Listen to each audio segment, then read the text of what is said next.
The Taliban appointed supervisor of a small district hospital outside the Afghan capital has big plans for the place to the dismay of the doctors who work there.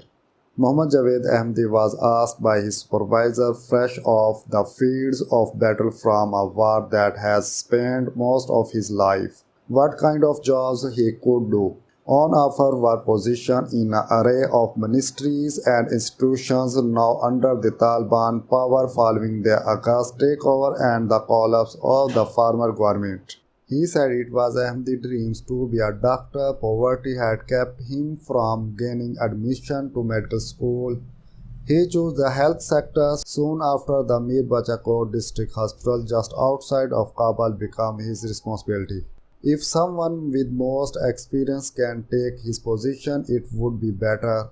But unfortunately, if someone gets this position after some time, you will see that he might be a thief or corrupt, highlighting a perennial problem of the former government.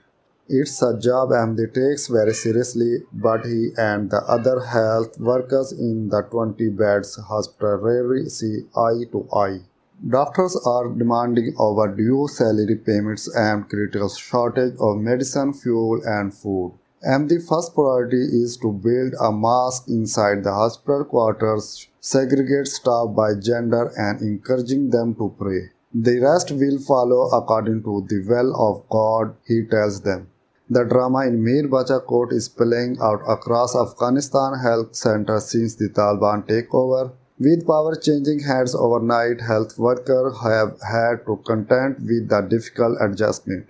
The host of problems that preceded the Taliban's rise were exacerbated.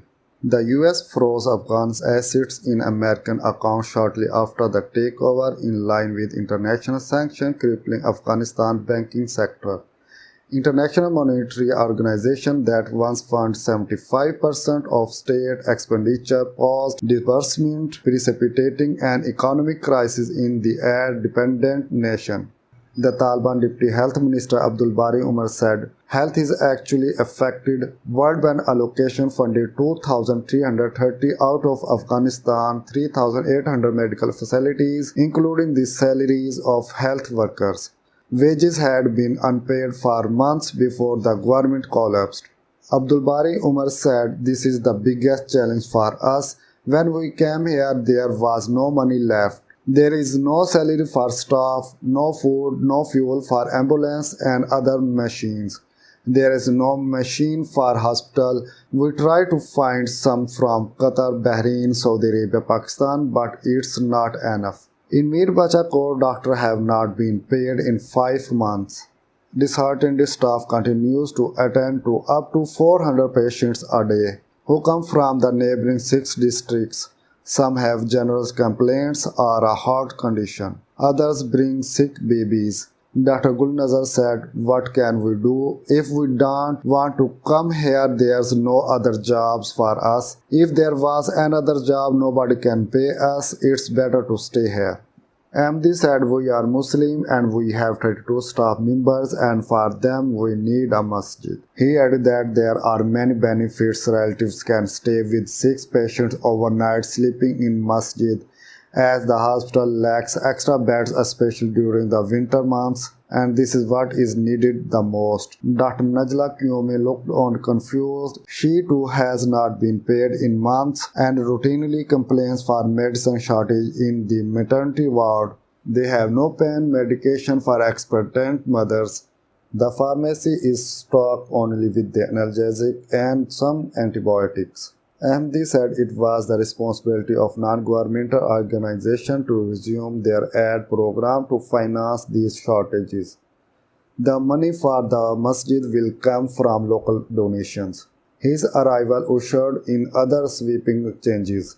Men and women were told to stay in separate wards. Female doctors are forbidden to go to the emergency room.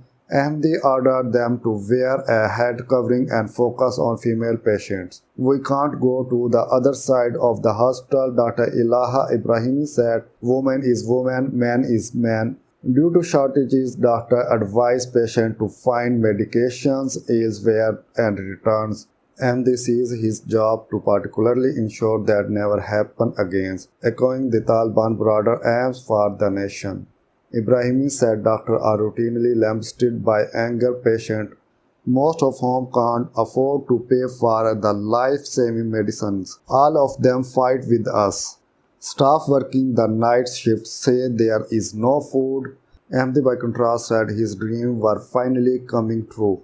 He claims that in the past 2 months he has learned how to administer injection and prescribe basic pharmaceuticals.